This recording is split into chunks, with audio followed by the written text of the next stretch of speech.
Son zamanlarda eskiden sevdiğin şeylerden artık zevk almıyor musun? Eski arkadaşlarınla oturduğunda aynı konuşmalar, aynı şakalar ama içinde bir şey artık tutmuyor. Hedeflerin bile değişti. Eskiden o kadar istediğin şeyler şimdi anlamsız geliyor. Kendine ben neyim, ne oluyorum diye soruyorsun. Sakın bunu bir bozulma sanma. Ruhun, aylardır can çekişen o eski benliğinin prangalarını kırıp, yepyeni bir eşiğe, bambaşka bir gizemli kapıya ulaştı. Eski sen öldü, evet, ama bu bir son değil. Bu, muazzam bir başlangıçtır. Kendini tanıyamadığın, aynaya baktığında o eski neşeli, o her şeye koşturan insanı bulamadığın o dondurucu geceleri hatırla. İçinde bir şeyler koptu, bir şeyler soğudu. Sanki ruhun uzun zamandır içinde yaşadığın o tanıdık bedeni ve hayatı tahliye ediyor.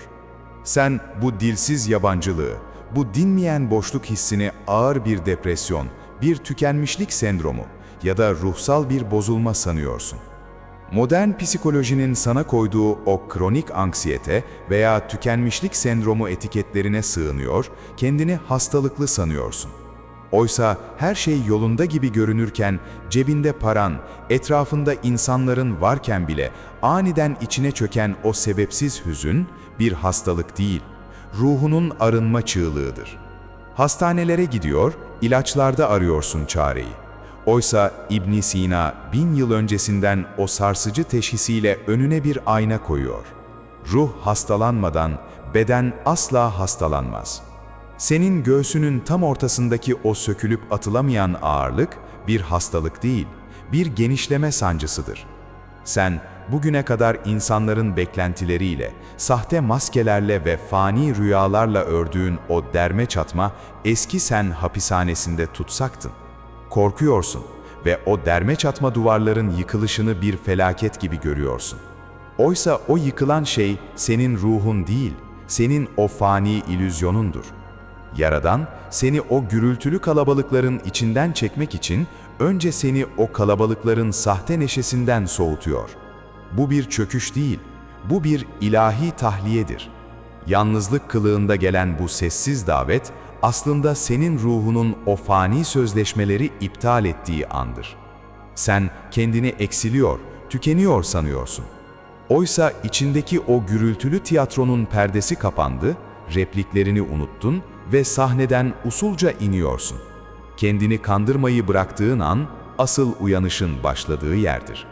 Büyük bilge Şeyhülekber İbni Arabi Hazretleri, Fütuhat-ı Mekkiye'de ruhun bu sarsıcı dönüşüm yolculuğunu fena ve beka kavramlarıyla açıklar.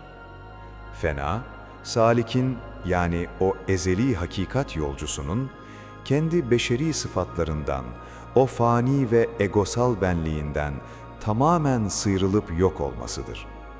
Beka ise o sahte yok oluşun hemen ardından ilahi bir nurla yepyeni ve sarsılmaz bir hakikatte yeniden var olmasıdır. Bizler hayatımız boyunca kendimize taştan ve topraktan sahte kimlikler inşa ederiz. Ben başarılıyım, ben güçlüyüm, ben herkesin dert ortağıyım diyerek nefsimizi görünmez putlarla donatırız. Ve sonra o sahte kimliklerin altında ezilmeye başlarız. İbn Arabi Hazretleri fısıldar: kulun kalbi Allah'tan başkasıyla dolarsa, o kalp huzurunu kaybeder. İşte o kaybettiğin huzur, aslında seni o sahte putlardan kurtarmak için indirilen bir kamçıdır. Senin fena dediğin o ölüm, eski benliğinin o derme çatma yapısının çözülmesidir. Toprağın altındaki tohumu düşün. O tohum, karanlığın içinde, o daracık ve soğuk toprakta çürüdüğünü sanar. Kendi kabuğunun çatladığını, canının yandığını hisseder. Eğer o tohum dile gelseydi, ölüyorum, bitiyorum, yok oluyorum diye feryat ederdi. Oysa o tohum orada çürümez. O tohum orada köklenir. O çatırdama, koca bir çınarın gökyüzüne uzanması için verilmiş o ilk ve en mukaddes tavizdir.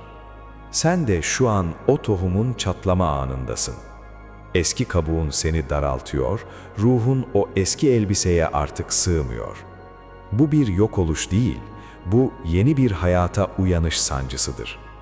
İbni Arabi'nin o dondurucu ve şefkatli uyarısıyla uyan. Allah seni kendisine seçtiğinde, dünyadaki tüm fani oyuncakların tadını kalbinden çeker alır.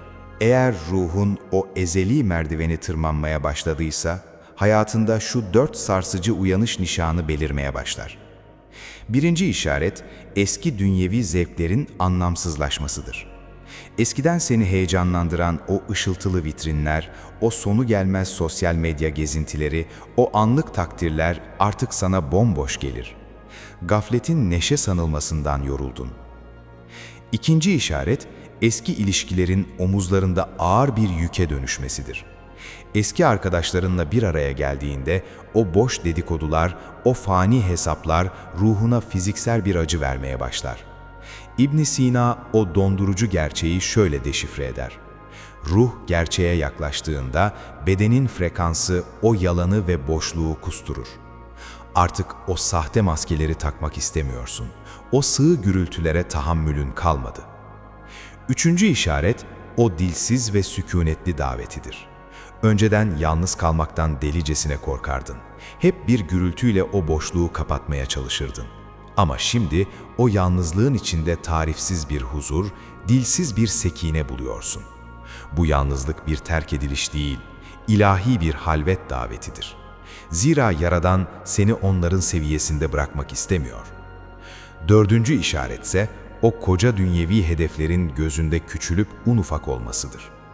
Eskiden illaki bu olsun, bu ünvanı alayım, şu kadar biriktireyim diye hırsla koşturduğun o hedefler şimdi sana bir çocuk oyuncağı gibi geliyor.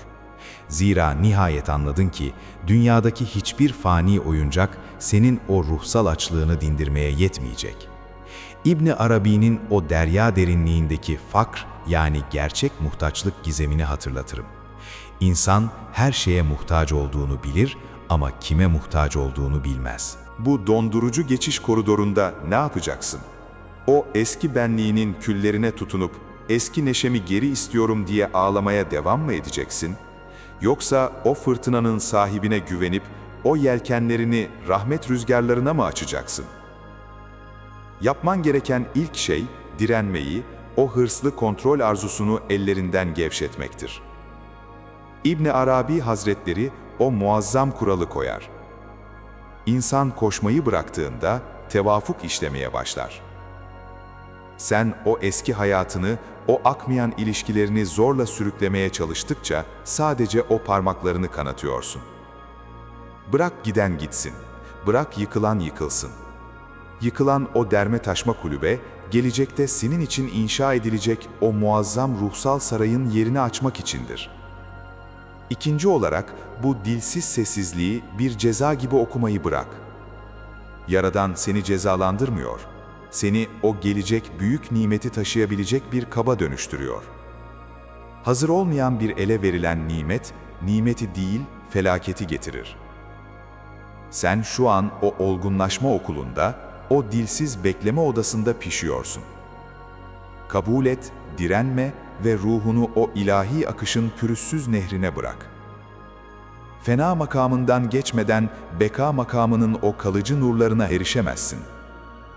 Hani o babasının sırtında uykuya dalmış küçük bir çocuğu hayal et. Baba o çocuğu uçurumların kenarından da geçirse, fırtınalı yollardan da yürütse, çocuk uyanıp paniklemez. O çocuk, babam beni tutuyor diye bilir ve sarsılmaz bir güvenle uyumaya devam eder. Sen de bugün o çocuk gibi omuzlarındaki tüm o fani hesapları o mutlak koruyucuya devret ve dinlen. Sözlerimi bitirirken o yorgun gözlerini yavaşça kapatmanı istiyorum. Sırtındaki o koca dünyevi yükleri, o fani insanların takdir beklentilerini, o geçmişin pişmanlıklarını tam şu saniyede seccadene bırak. Eski sen öldü. Evet. Ama bu eski sen, bugünkü bilgenin doğabilmesi için yanması gereken bir odundu. Yandı ve bitti. Şimdi o küllerinden yepyeni, sarsılmaz bir ruh doğuyor. Şimdi dürüstçe kendine sor. Hangi eski sen parçası şu an senden acıyla ayrılıyor? O onay bağımlısı halin mi? O herkesi mutlu etmeye çalışan yorgun masken mi? Yoksa o gelecek kaygısıyla kavrulan korkuların mı? Aşağıya yorumlara in ve bu kutsal uyanış ahdini, o ruhsal sözleşmeyi şu tek kelimeyle mühürle. Dönüşüyorum. Dönüşüyorum de. Eski benliğimin zindanından sıyrılıp asıl sahibimin o nurlu kapısına yürüyorum de. Bu video senin için bir rastlantı değildi. Bu ilahi bir randevuydu. Eğer ruhun o sükûnet meclisinde o hasret kaldığı nefesi bulduysa, abone ol ve bu huzur halkasında bizimle kal. Yalnız değilsin. Seni sevgisiyle yontan Allah'a emanet ol. Selam ve duayla.